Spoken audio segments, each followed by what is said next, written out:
आज के कार्यक्रम के मुख्य मेहमान आदरणीय प्रतापगढ़ी साहब, हमारे वरिष्ठ नेता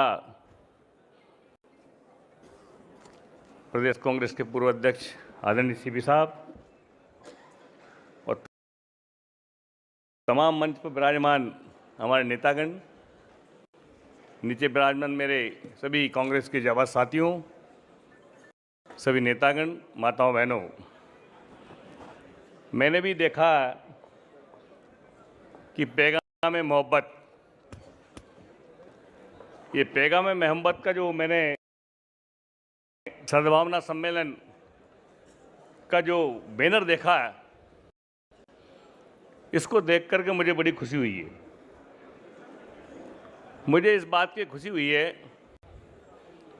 कि जिस तरह से देश का वातावरण बना है इस 12 वर्ष के अंदर, इस 12 वर्ष के अंदर हमें ये देखने को मिला है कि देश के अंदर जो हमारा गुलदस्ता था सभी धर्मों का, उस गुलदस्ते को जिस तरह से भारतीय जनता पार्टी के लोगों ने इस 12 वर्ष के अंदर बिखेरने का काम किया है, इस कारण हमें ये पैगाम मोहब्बत की आज आवश्यकता फील हुई है। और इस राष्ट्र को बचाने के लिए ये राहुल गांधी जी ने नारा दिया था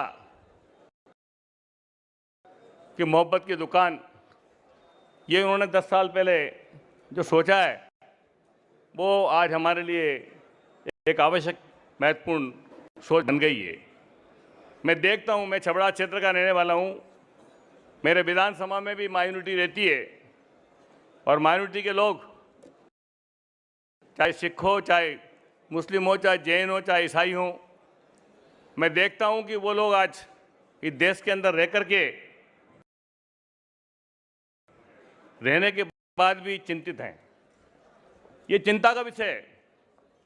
ये सारा हमारा जो कौम है, जिस देश की आज़ादी की लड़ाई में लोग लड़े, चाहे हिंदू हो चाहे मुसलमान हो, पूरे लोगों ने मिलकर के इस देश को बचाने का काम किया, इस देश को सुरक्षित रखने का काम किया और देश को आज़ादी दिलाने में जिन लोगों की भूमिका रही है, वो आज कौम आज इस देश में चिंतित रह कर के डर डर के जी रही है। और मैं देखता हूँ कि ज़्यादातर लोग डरे हुए हैं। ये मैं हिंदू होने के बाद कह रहा हूँ, मैं राजपूत होने के बाद बात कर रहा हूँ। आज मुस्लिम कौम पूरे हिंदुस्तान में इस तरह से डरी हुई है कि वो सोचते हैं कि हमारे बच्चों को, हमारी माता बहनों को हम कैसे सुरक्षित रखेंगे इस देश के अंदर। ये आज सोचने का विषय बन गया है। ये सोचते हैं, इसमें कहने में कोई चिंता वाली बात नहीं है, हकीकत है इस बात के लिए। और ये बुलडोजर जो चलाया जा रहा है वो डराने के लिए चलाया जा रहा है, मैं वही बात कर रहा हूं। इसलिए डरो मत, इसलिए डरो मत। राहुल गांधी ने कहा डरो मत, ना डरने की जरूरत है। जब तक इस देश के अंदर कांग्रेस है, राहुल गांधी है, कहीं डरने की जरूरत नहीं है। जो लोग डराने की कोशिश कर रहे हैं उनके बाप दादाओं का कोई योगदान नहीं है देश के अंदर। उनकी उंगली नहीं कटी है, ना उनके बाप की उंगली कटी है, ना उनकी माँ की उंगली कटी है। अगर किसी देश के अंदर उंगली कटी तो हमारे बाप दादाओं की उंगली कटी है, कांग्रेस के लोगों की कटी है। वो हिंदू है और वो मुसलमान है, वो सिख है, ईसाई है, सब लोगों ने एकता के साथ रह करके इस देश को आज़ादी दिलाई है, कुर्बानी दी है। जिनके लोग मरे हैं वो चाहे चले गए हों, पर देश का इतिहास इस बात का गवाह है। चाहे मोदी हो चाहे शाह हो, जो डरा रहे हैं उनका कोई योगदान नहीं है।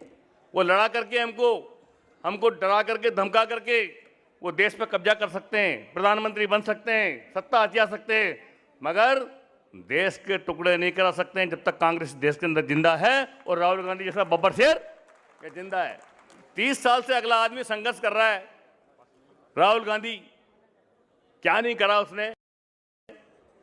मोदी की शक्ल बिगाड़ दी पार्लियामेंट के अंदर। पार्लियामेंट के अंदर मोदी की हिम्मत नहीं राहुल गांधी से नजर मिला ले। हम क्यों डर रहे हैं बुलडोजरों से? कौन सा बुलडोजर? कोई बुलडोजर चलने वाला नहीं है। थोड़े दिन की बात है, हमारा बुलडोजर चलेगा कांग्रेस का। और दोस्तों, मैं कहना चाहता हूं, डरोगे तो मरोगे, डरोगे तो जब नहीं डरे गोरों से तो क्या डरोगे चोरों से? ये सब मर्द बन के जीना सीखो। थोड़ी तकलीफ आती है, सत्ता जाती है तो तकलीफ तो आती है, पर हमारी नेताओं की कमियां नहीं है। सत्ता आने के बाद क्या होता है? कुछ तो मलाई खाने में लग जाते हैं, कुछ गद्दारी करने लग जाते हैं। अभी बात चल रही थी, बड़े बड़े नेता कांग्रेस छोड़ के चले गए, क्या हाल है उनका? चप्पल चटका रहे हैं भारतीय जनता पार्टी में जाकर के, कोई पकड़ नहीं उनकी, और जो जाएगा उसकी भी कोई पकड़ नहीं रहेगी। डटे रहो, हिम्मत रखो। इस देश के लिए जब अंग्रेजों के सामने डटे रहे हो तो भारतीय जनता पार्टी के सामने नहीं टिक सकते हो क्या? उस समय तौबे थी अंग्रेजों की, फौज थी उनकी, कोई हिम्मत नहीं थी, और उस वक्त हमारे लोगों ने हिम्मत करके अंग्रेजों को भगाया और देश को आजाद कराया। और भारतीय जनता पार्टी है कितनी सी? ये तो दंगा प्रसाद पार्टी है, और दंगा प्रसाद पार्टी से कुछ हमारे कांग्रेस के नेता मिले रहते हैं।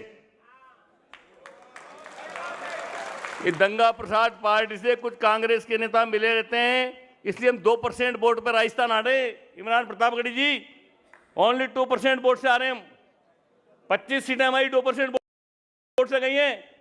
मैं खुद 2% वोट से आ रहा हूं चौड़ा सीट पे, और सबसे कठिन सीट थी मेरी वो, पर क्या करें,